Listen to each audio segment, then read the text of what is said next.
नमस्कार, मेरा नाम है विकास बिश्नोई। देवेंद्र गुड़िया अखिल भारतीय बिश्नोई महासभा के तथाकथित अध्यक्ष, या मैं कहूं पूर्व अध्यक्ष, क्योंकि उनके ऊपर दुष्कर्म के गंभीर आरोप है। उनको हरियाणा पुलिस ढूंढ रही है, लगातार ढूंढ रही है, और बहुत वक्त हो गया, पुलिस के हत्थे भी नहीं चढ़े हैं देवेंद्र गुड़िया। लेकिन उनकी फेसबुक पेज से लगातार पोस्ट आती रहती है, और अब एक ऑडियो जारी की गई है, 12-13 मिनट की एक ऑडियो जारी की गई है। उस ऑडियो में वो तमाम बातें रिपीट की है जो नवंबर में मुकाम में जो मीटिंग हुई थी उसमें देवेंद्र गुड़िया ने मंच से कही थी। अब मेरे को ये पूरी कहानी लगती है, मैं इसमें 1% भी इससे सहमत नहीं हूं कि देवेंद्र गुड़िया सच्चे हैं या सच बोल रहे हैं। वो इसलिए क्योंकि देवेंद्र गुड़िया ने ये जो रेप केस उनके ऊपर दर्ज हुआ, शारीरिक शोषण का जो केस उनके ऊपर दर्ज हुआ, तो उनको पता था कि उन्होंने क्या कर्मकांड किए हैं और क्या हो सकता है।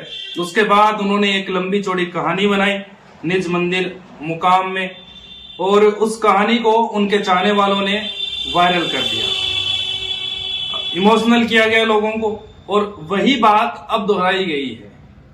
अब जो दोहराई गई है ना, उसका बहुत बड़ा ये बात मायने रखती है, वो मैं आपको समझाता हूं। दरअसल हिसार जिला कोर्ट में अग्रिम जमानत की अर्जी लगाई थी गुड़िया ने, जो खारिज हो गई।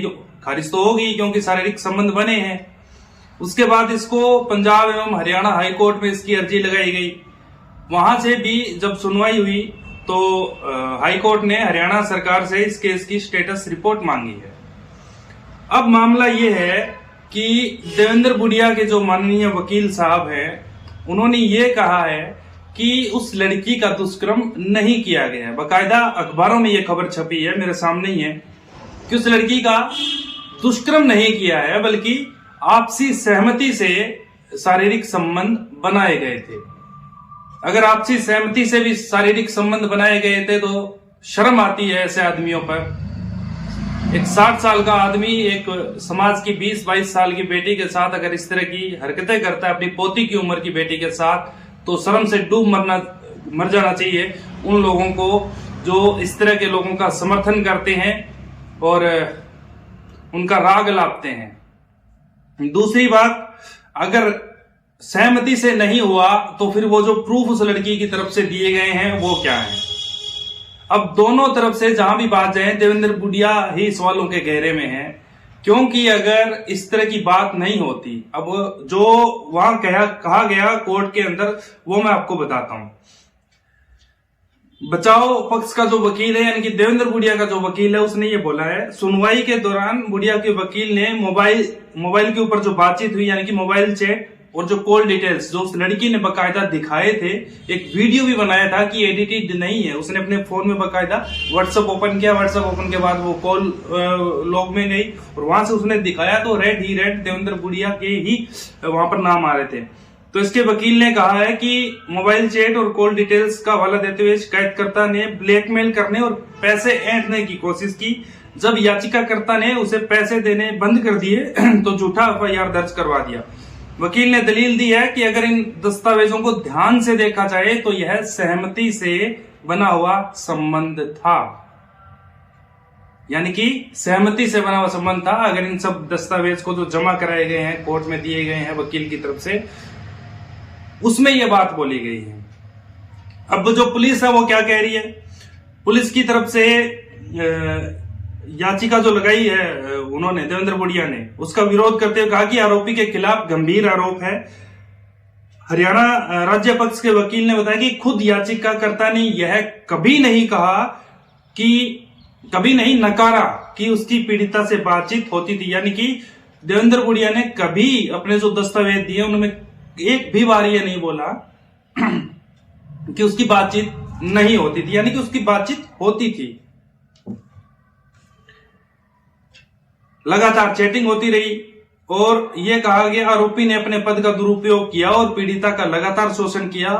हाईकोर्ट ने मामले की गंभीरता को देखते हुए राज्य सरकार से स्टेटस रिपोर्ट दाखिल करने के निर्देश दिए हैं, यानी कि सीधी स्पष्ट बात यह है कि देवेंद्र गुड़िया को यह पता है कि अब उनको सरेंडर करना ही होगा। हालांकि हरियाणा पुलिस लगातार उनका पीछा कर रही है, लेकिन अभी हत्थे नहीं चढ़े हैं।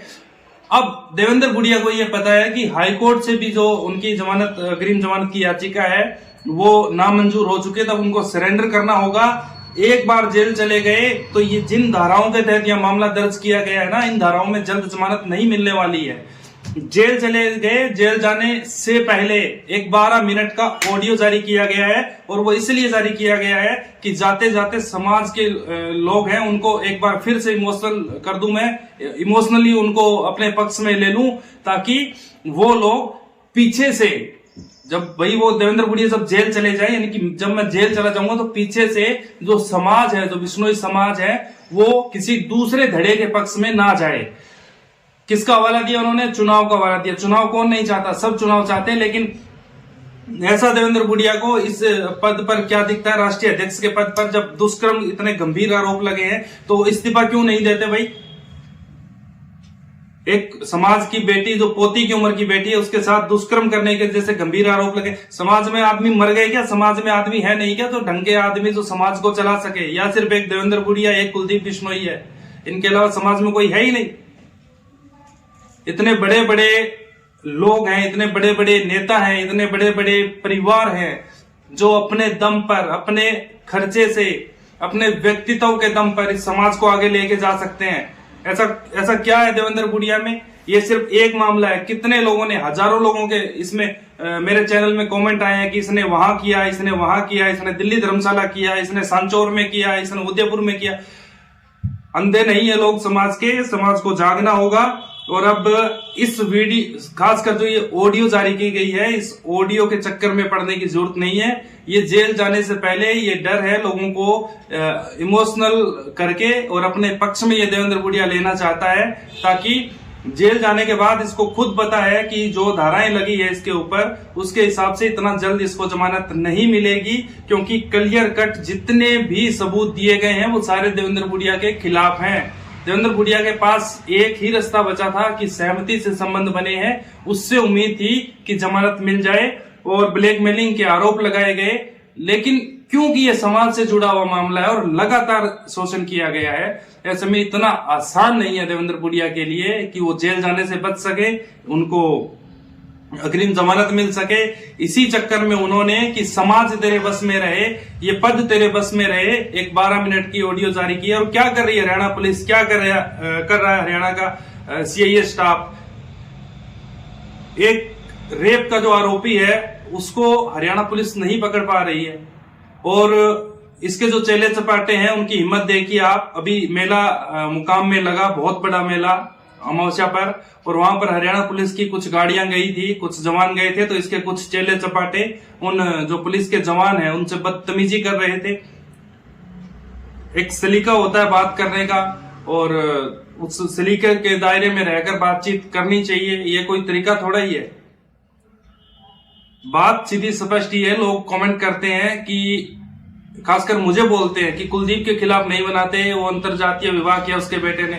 अरे उसने तो अंतरजातीय विवाह किया, उसके बेटे ने रेप तो नहीं किया ना, रेप के आरोप लगे और बिल्कुल सीधे स्पष्ट है। अगर इतना आसान होता तो सबसे पहले जिला हिसार की अदालत इसको अग्रिम जमानत दे देती। अगर जिला अदालत नहीं देती तो हाईकोर्ट से बेल मिल जाती।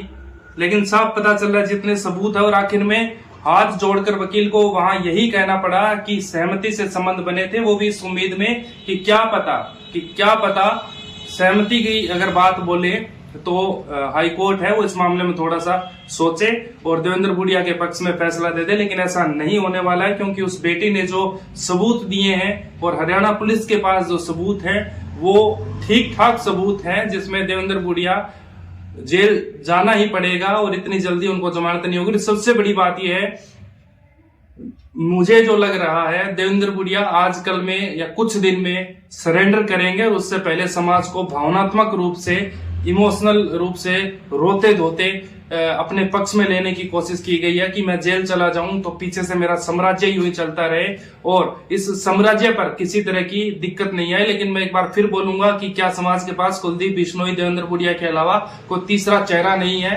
क्या हमारे पास ऐसे लोग नहीं है जो समाज की अगुवाई कर सके?